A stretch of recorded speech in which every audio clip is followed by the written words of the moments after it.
mencari penjaga. Tanpa disadari, Saka semakin dekat dengan ibu Stella. Bahkan kemarin sebelum pulang, mereka sempat berbincang beberapa saat, sampai Stella ngambek karena diabaikan. Perlahan sikap brengsek dan hatinya yang meras sudah mulai melunak. Mengenal Stella membuat pria itu semakin memahami jika seseorang selalu berubah karena sebuah alasan. Dan tidak menutup kemungkinan jika kelak dia benar-benar berubah demi Stella. Meski akan sedikit sulit karena pria itu tampaknya memilih untuk menunggu Stella lebih dulu mengakui perasaannya. Pagi itu, dia tiba di kantor. Seperti biasa, para staf dan karyawan selalu menyapa. Setiap kali melihat Saka berlalu di hadapan mereka.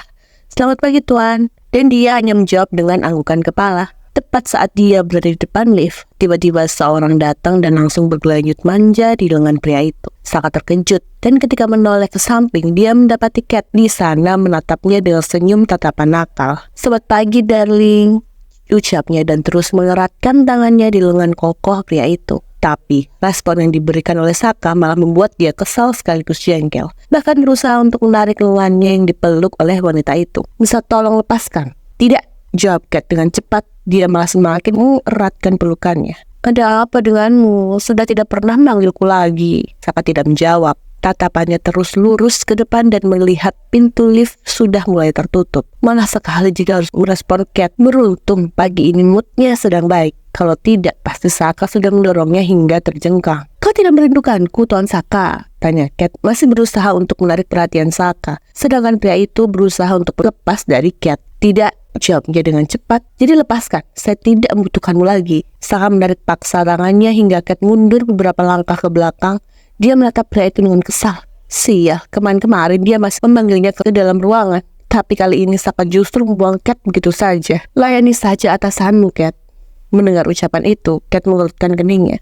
Dia menatap Saka, hendak meminta penjelasan dari pria itu. "Maksudmu?" Saka menoleh ke samping. Dia menatap Cat dengan senyum sinis. Dia bercinta dengan Cat hanya 2 kali, dan Saka berharap tidak akan pernah lagi. "Masih bertanya maksud saya apa?" tanya Saka, lalu kini dia berbalik ke arah Cat, berjalan mendekati wanita itu hingga tubuh Cat terkunci di sudut lift. "Ternyata saran saya tidak terlalu buruk ya. Bagaimana dengan Roland? Kau menikmatinya?" Seketika bola mata Cat membelak sempurna. "Tentu saja ya.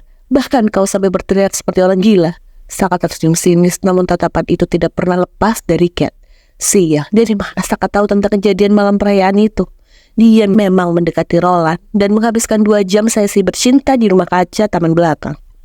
Lalu berbalik ketika pintu lift berdenting. "Berhati-hatilah Cat, di mansion dan perusahaan ini saya punya banyak mata." Saka berlalu begitu saja, meninggalkan Cat yang sudah berdebar-debar tidak karuan. Sial, bagaimana jika istri Roland mengetahuinya dan seluruh orang di perusahaan ini tahu skandalnya dengan Roland? Sial, Cat tidak ingin itu terjadi karena dia baru saja naik jabatan menjadi sekretaris Roland. Tidak, dia harus mengadu pada pria itu agar memberi jalan keluar. Cat tidak ingin dirinya dipermalukan dan menjadi bahan olok-olokan satu kantor. Setibanya di ruangan, Saka menghempaskan bokongnya di atas kursi. Sudah ada setumpuk file yang harus diperiksa di sana. Tapi, karena suasana hatinya yang sedang baik-baik saja, dia akan menyelesaikan pekerjaan ini dengan santai. Klek, suara pintu terbuka mengagetkan Saka yang baru saja membuka satu file. Dan ternyata yang masuk adalah Brans. "Kau sudah tidak ngambek?" tanya Saka tanpa menoleh pada pria itu. Menyadari dirinya yang dimaksud, Brans menatap datar pria itu. Justru Saka mengatai dirinya sendiri. Saka tertawa kecil ketika mendengar decakan dari bibir pria itu. Entah kenapa, dia suka sekali buat Brans ini kesal. Ini laporan keuangan bulan lalu, dan dia meletakkan map di atas meja dan mendapat lirikan sesaat dari Saka. Pria itu meletakkan berkasnya di atas meja, lalu menatap Brans yang hendak pergi. Namun, pria itu mengurungkan niatnya karena Saka terus memperhatikan dia. "Ada apa? Kau butuh sesuatu? Atau kau membutuhkan Cat? Akan kupanggilkan dia." Saka berjaksa. "Diamlah," ucapnya lalu menarik nafas dengan pelan. Dia tidak membutuhkan Cat. Dia tidak akan menerima apapun yang sudah sempat berada di dalam kendali Roland. Jadi jauhkan kemungkinan dia akan memanggil Cat lagi. Itu tidak akan pernah terjadi. "Tolong carikan seorang penjaga." Brans menurutkan keningnya. Dia menatap Saka dengan lekat. Dia mengenal pria ini. Sejak kapan dia membutuhkan seorang penjaga? Saka sendiri tidak pernah mau terkekang dengan penjagaan yang ketat. Bahkan ketika masih menempuh pendidikan dulu, mendiang ibunya mengirimkan seorang penjaga untuk mengawasi Saka. Namun dia sendiri malah menghajar orang suruhan ibunya itu. Lalu sekarang dia membutuhkannya. Untuk siapa? Untukmu. Saka menggelengkan kepalanya untuk Stella. Seketika Branch paham dengan isi kepala pria itu. Dia mengulum senyumnya, lalu menarik kursi dan duduk di hadapan Saka. Untuk Stella, aku tidak bisa mengawasinya setiap waktu, dan aku tidak tenang membiarkan dia pergi seorang diri. Branch terdiam sebentar hingga detik kemudian dia terkekeh sendiri. Dan hal itu menimbulkan kebingungan di kepala Saka. Apa yang salah? Apa ucapannya terdengar seperti sebuah lelucon? Kekehan Branch masih berlanjut sampai akhirnya dia mendapat sebuah hadiah dari Saka. Plak!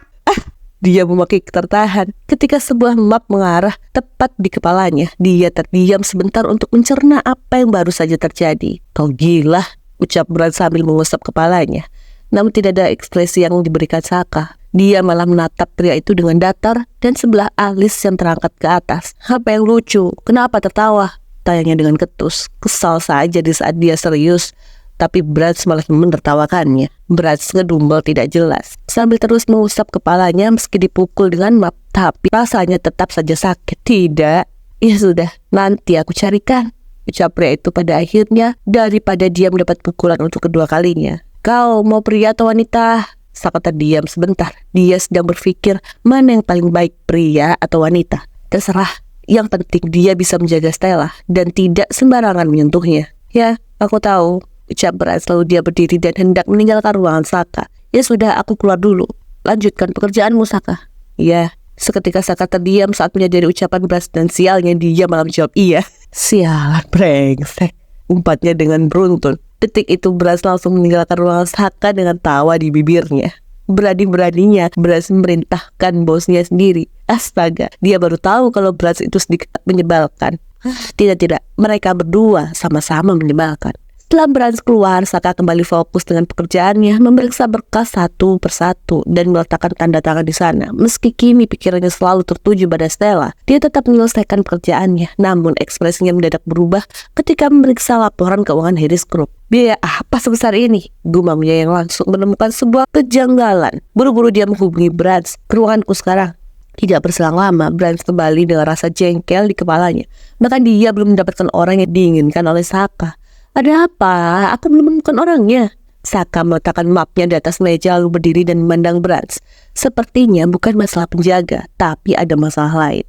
Bukan itu, ucap Saka yang sudah mulai marah. Dia membalik map dan menunjukkan hasilnya pada Branch. Biaya operasional, apa sebesar ini? Tanya pria itu menunjuk pada poin yang dia curigai.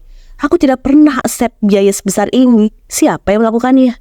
Branch ikut terkejut ketika dia melihat besarnya biaya yang keluar bulan ini hanya untuk operasional perusahaan. Ini 3 kali lipat dari biaya operasional bulan biasanya. Branch menarik nafasnya dengan kasar. Dia tahu setelah ini Saka akan marah karena kelalaiannya. Tapi dia pun tidak pernah memberikan berkas persetujuan mengenai hal ini pada Saka. Lakukan audit mendadak sekarang, ucapnya dengan tegas. Baik, balas Branch lalu segera pergi meninggalkan ruangan pria itu. Saka menghempaskan bokongnya di kursi. Dia mijat pangkal hidung yang terasa berat. Sial, hal sebesar ini bisa lolos dari pantauannya. Namun detik kemudian, dia tersenyum sinis, lalu menarik nafas dengan pelan. Aku tahu, kau yang melakukannya, Roland, bisik pria itu dengan pelan. Senyum setan di bibir Saka menunjukkan jika dia akan sangat menikmati kejadian ini, meski merugikan perusahaan. Langkah Roland sangat tidak hati-hati. Dia menjebak dirinya sendiri. Dia lupa jika Saka selalu mengawasi setiap hal kecil yang dia lakukan.